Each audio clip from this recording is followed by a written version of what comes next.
Saint Ivo Helori descended from a noble and virtuous family near Tréguier in Brittany, was born in 1253. At 14 years of age, he went to Paris and afterwards to Orleans to pursue his studies. His mother was one frequently to say to him that he ought so to live as become a saint, to which his answer always was that he hoped to be one.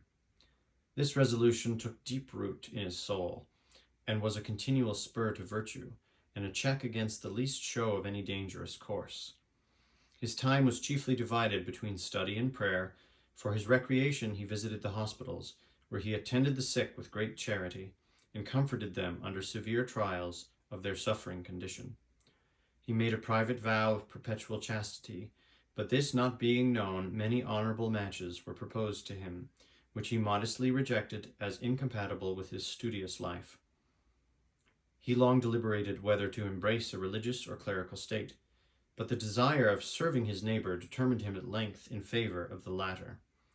He wished out of humility to remain in lesser orders, but his bishop compelled him to receive the priesthood, a step which cost him many tears, though he had qualified himself for that sacred dignity by the most perfect purity of mind and body, and by long and fervent preparation.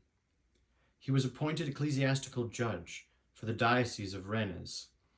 Saint Ivo protected the orphans and widows, defended the poor, and administered justice to all with an impartiality, application, and tenderness which gained him the goodwill even of those who lost their causes.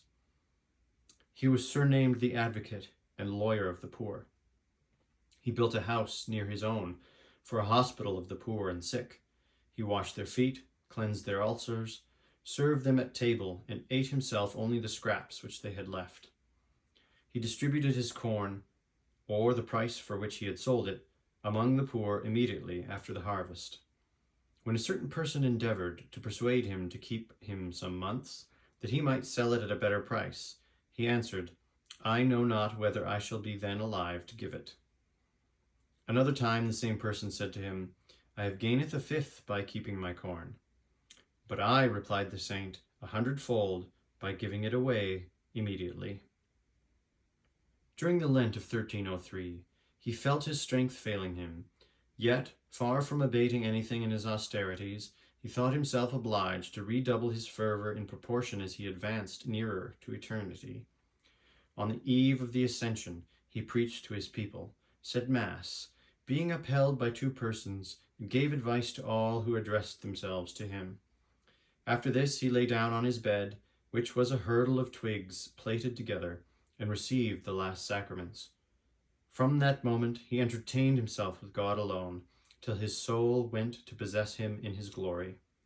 His death happened on the 19th of May, 1303, in the 50th year of his age. Reflection. Saint Ivo was a saint amidst the dangers of the world, but he preserved his virtue untainted only by arming himself carefully against them, by conversing assiduously with God in prayer and holy meditation, and by most watchfully shunning the snares of bad company. Without this precaution, all the instructions of parents and all other means of virtue are ineffectual, and the soul is sure to split against this rock, which does not steer wide of it.